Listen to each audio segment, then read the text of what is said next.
Hey everybody, today I decided I wanted to try something new.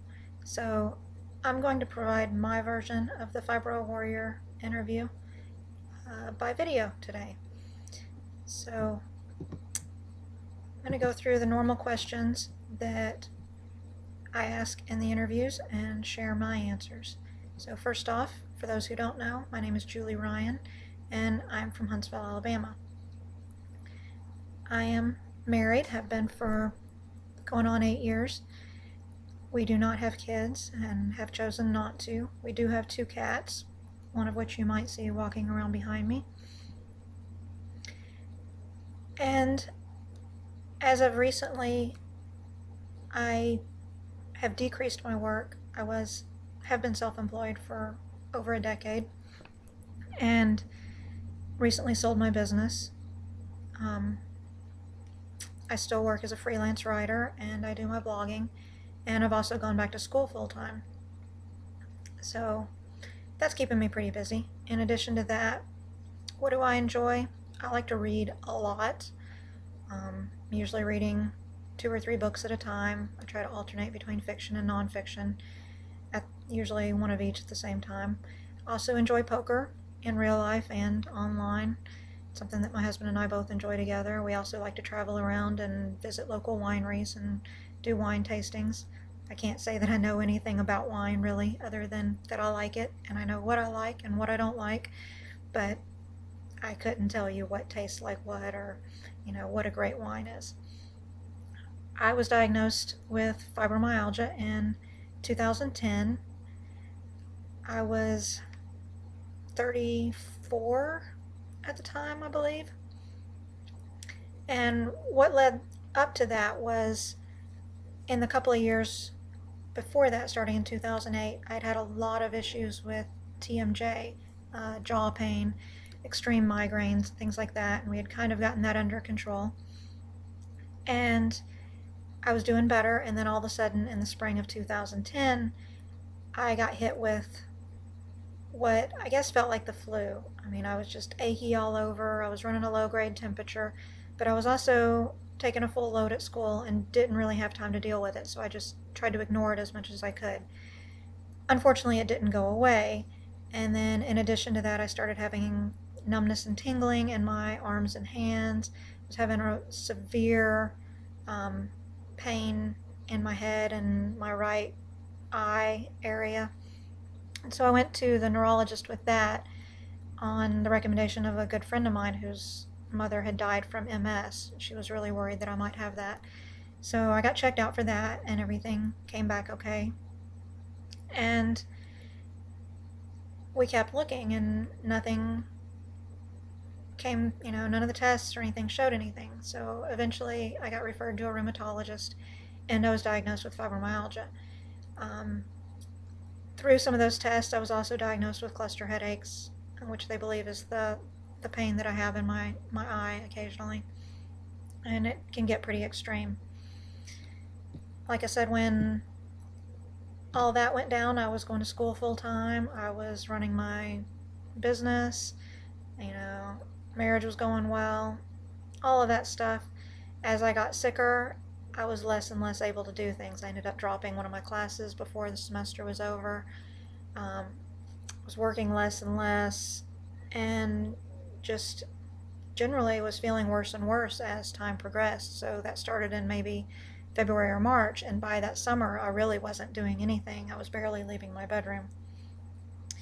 My husband, he was really concerned about me, and during that summer my mother-in-law actually stayed with us for a week because she had broke her shoulder. So that made things a little more complicated. My husband did his best though, and I really appreciate that. He, believed in me and in what was going on. My mom, once I presented her with, the symptoms and some information, she was totally on board, and, we really were able to look at it and figure out that chances were pretty good that my grandmother had also had fibromyalgia, and my mother probably does too. So we really haven't had any issues as far as family dealing with it. The most challenging aspect of fibro to me has really been just the uncertainty. the chronic pain is there, the fatigue is there, the sleep issues, those things kind of come and go. And I've been able to get a lot of that under control with diet and lifestyle changes. But still, there's times where, I could be doing just fine, and then all of a sudden, things get me worn down, and I can't deal with it. It obviously would be great if I could predict, what days I'm going to have a bad day.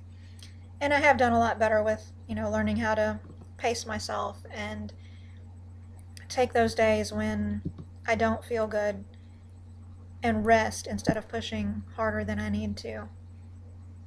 And in doing that, I've been able to, make it so that the bad days, they might come, but they don't last long. And it's usually like one day at a time instead of weeks of it going on and on. So I do have several other coexisting conditions. Like I said, I was diagnosed with cluster headaches. I've had migraines since I was a kid.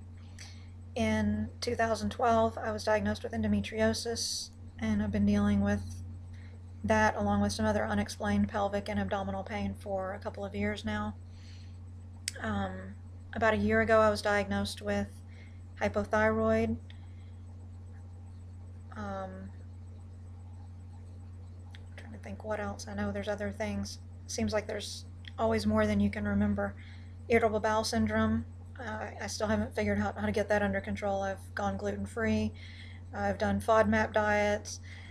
I take probiotics. I do everything, and still it's unpredictable, and it's going to do what it's going to do. Obviously, doing this blog, I'm pretty open about my symptoms and about my illness. But yet, at the same time, when it comes down to talking one-on-one with people, I'm not nearly as open. I don't tend to be a talker, which even makes doing a video like this a little more difficult. It's something that I'm trying to push myself to be better at. I tend to be more the one to listen and to let other people talk to me about what's going on with them. So when someone asks me how I'm doing, I tend to lie a lot and say, oh, I'm okay, or, I'm not that bad, or whatever. I'm really working on that. I'm working on, knowing who really wants to listen and being more honest with them in my answers. And still, I don't want to overwhelm anybody at the same time. It's where blogging is great, because I can put it all out there, and if somebody wants to read it, they read it. And if they don't want to hear it, they can just move on. What have I done that has improved my symptoms? Well, the biggest thing I found that improved my symptoms was just a major diet change. After 2 years of living with fibromyalgia, at the beginning of 2012, I decided to go to the extreme. And I'd seen the movie Fat, Sick, and Nearly Dead with Joe Cross, where he talked about doing a juice fast and how much that helped him with his autoimmune issues. So I decided to give that a try, and spent the first week of 2012 eating nothing and drinking only fresh fruit and vegetable juice. And following that, I slowly introduced other food groups, but I did choose to stay away from gluten. And in introducing foods and through doing a food sensitivity panel, I found that I do have a sensitivity to gluten, as well as dairy, whey, and eggs, and I try to avoid those things. Through trial and error, I found that grains in general tend to affect me poorly, especially as far as the irritable bowel syndrome goes. So I try to avoid those as much as possible.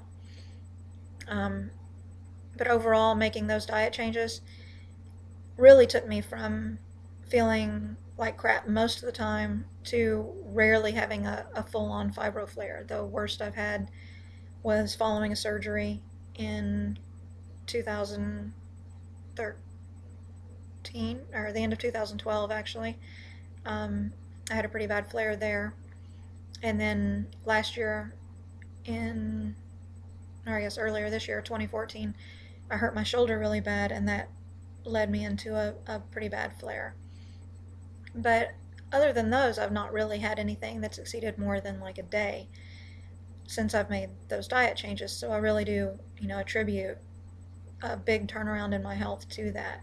I also try to make sure that I exercise as regularly as possible, try to do something every day, and just generally learning how to pace myself and, knowing to listen to my body and what it's trying to tell me. The best advice that I've received about fibromyalgia was something that I didn't listen to for a very long time, and that was to give diet changes a try. I ignored that advice for a very, very long time. Um, so when I finally listened to it, I don't know, I can just say that it made a really huge difference for me. And I challenge anybody to just, any advice you're given, give it a try. Well, not any advice, some of it's pretty bad. Um, I guess just be willing to try anything. Be willing to make the sacrifices and know that if it doesn't work, you can always go back. If you give it a week at least, of going gluten-free or whatever, it might be difficult, especially if you've had a pretty crappy diet like I had before I went into my diet changes. I mean, a box of Pop-Tarts in a night was not a big deal. You feed the depression, and it just gets worse. So just be willing to try different things.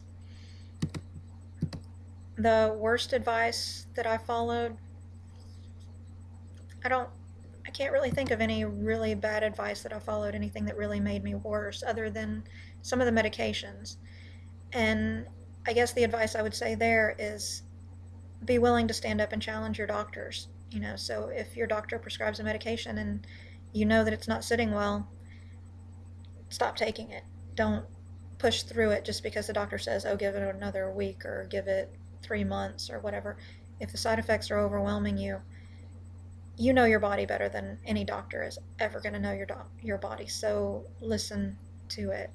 And honestly, that would be the biggest piece of advice I would give to anybody who is dealing with any health challenge is listen to your body, because the reality is that you've lived with it for however long you've been alive. So you know better than anybody what it's telling you. If you take a medication and it really messes you up, chances are it's going to keep doing that. And my question has always been, if it takes that much for my body to quote unquote get used to a medication, then what's it really doing to my body? And if chances are if you have to go through that much to get your body used to a medication, you're never going to be able to go off of it. So I strongly challenge anybody out there dealing with a health issue, try anything natural, try alternative medications or alternative treatments, acupuncture, myofascial release, massage of any kind, diet changes, lifestyle changes. Try all of those things that you can try before you